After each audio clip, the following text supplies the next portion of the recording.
Chateau Poujeaux.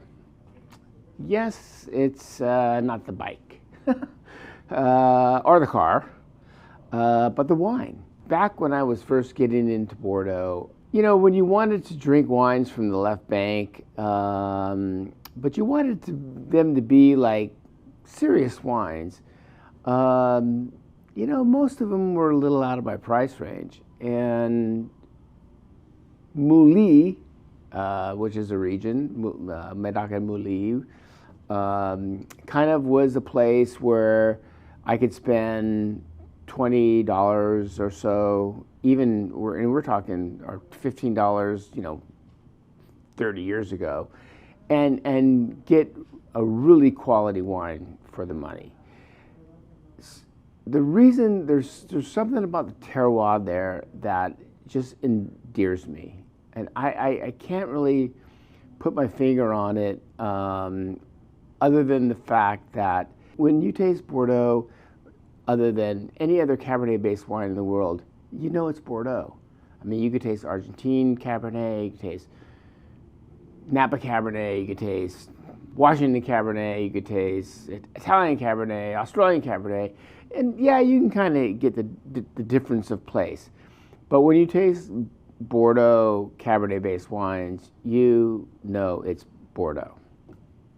Simple as that.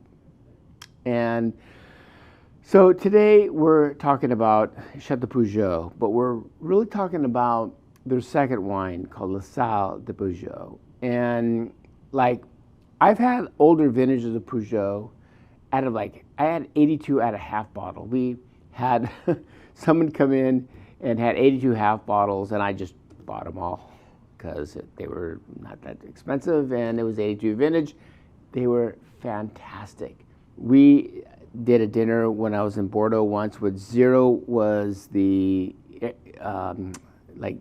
the last digit, so everyone had to bring a bottle that ended in zero, and a lot of people brought 90s, but most brought 70 because 70 was a good vintage in Bordeaux. And I remember Chateau at a 3-liter was 1970, and there was Montrose, there was Pichon, there was Baron, there was Ducru, there was First Growth. So they were all there. And to me, the best wine of the night was the 70 Chateau. Okay, so moving along, we're talking about Moulis. And Moulis is an area where there's a ton of gravel. Okay, so when you look at places like Latour, and you look at their vineyard that actually makes Chateau Latour, because they have a lot of vineyards throughout Pauillac, but that vineyard is just nothing but rocks and gravel. And at one point, Poujeaux was part of Latour. Now, how can that be? They were so far apart. But when you're talking about back in the 1800s, they were all one. And it wasn't until 1956, when the Thiel family took over the chateau, that they actually made Poujeaux one contiguous vineyard. And it's a big vineyard. It's like 200 plus acres. Mainly Cabernet Sauvignon, about 60% Cabernet Sauvignon, Merlot, Cabernet Franc, and Petit Verdot. But the thing is, I remember we offered the 2009 version of La Salle de Poujeaux, and the wine was so delicious, and we blew out of it right away. And so a negotiant came to me and says, "Hey, I got 16 La Salle. Do you want to try it?" I said, "For sure. Let's give it a roll, man." And the wine's great. The wine's great. Now let me go back to tell you why Poujeaux now is a wine you've got to put on your radar. In 2008, the Collier family, no, 2008, 6, somewhere around there, the Collier family bought the property.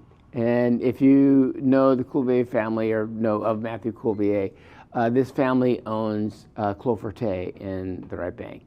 So they've been making wines at Clos Forte, I think, since the early 90s, and really took that property to new heights. I mean, now Clos Verte is one of the top wines in the right bank. And so when Poujeaux was for sale, there was a big fight. A bunch of people wanted to buy it, and the Cuvées ended up coming out on top. What they did is they went into the vineyard and they really worked the vineyard, and they brought in consultant Stéphane Durancourt. Now, as you know, Stéphane was more famous for his right bank wines, mainly Canet-la-Gaffier, because he worked with Stéphane Van Nuypurg. So he brought creaminess to this kind of rough terroir. And so when I tasted like the 09 La Salle, I was like, wow, it's like, it has everything going for it. It's Cabernet, but it has right bank kind of creaminess in the palate. It's got fruit. It's got a bunch of things going on.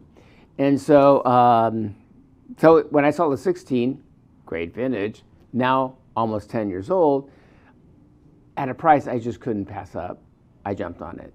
And oh, by the way, they come in shippable 6-packs in wood even. So here I am, I got a bottle, I got a glass, but we have a wine tasting bar. And this is the cards you can get to taste from the bar. And Kyle's like, well, why are you going to open the wine? We got it in the tasting bar. Because right now we're doing second wines of Bordeaux. So in the bar we have like Gravette de Sertan, Le Petit Vijac, Petit Mouton, and we have La Salle de Poujeaux. So what I'm going to do is I'm going to show you guys how it works. Card in, press,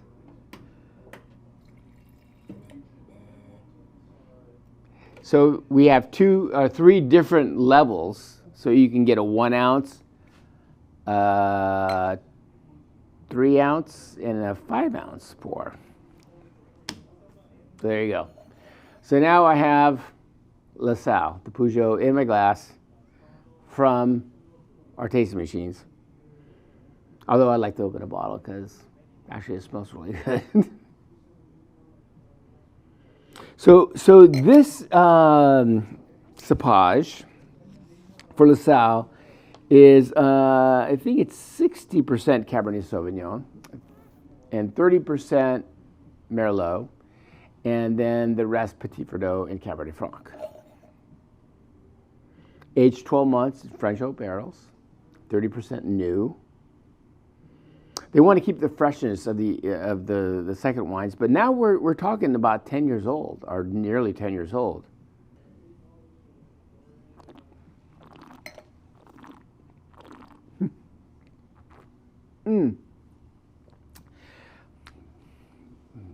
Boom.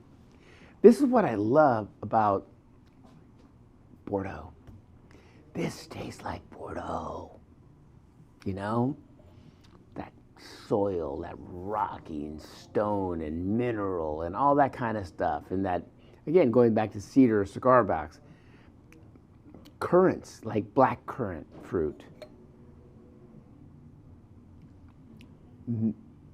Very silky tannins. 2016 great vintage, big vintage.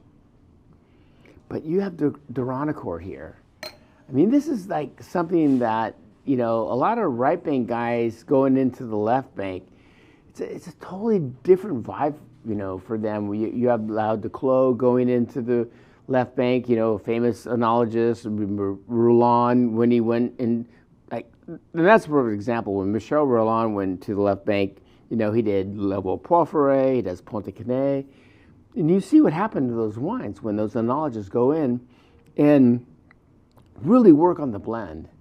And for, oh man.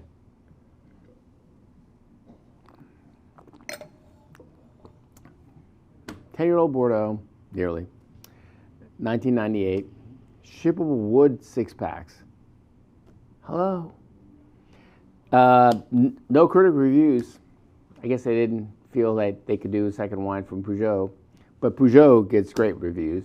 I think the 16 was like a 94 points, but it gets big scores because what the Colvier's done with Court, really focusing on the vineyard, everything hand picked, hand harvested, HVE3, sustainable farming.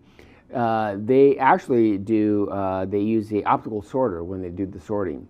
So that's like it was kind of the new thing back in the early 2000, like 2009, 10, and now a lot of chateaus are starting to use it. Very expensive machine, but essentially when the berries come through, all the bad berries go out and all the good berries go in, and that's kind of what they do there. And I was at Chateau during harvest and other places, and they have not opted that yet, at least as of maybe before COVID, of course, because I haven't been there since. But realistically, for $20, this is what you want in your Bordeaux, especially aged Bordeaux. So seriously, folks, I mean, we don't have a bunch of it. Jump on it because it is really good.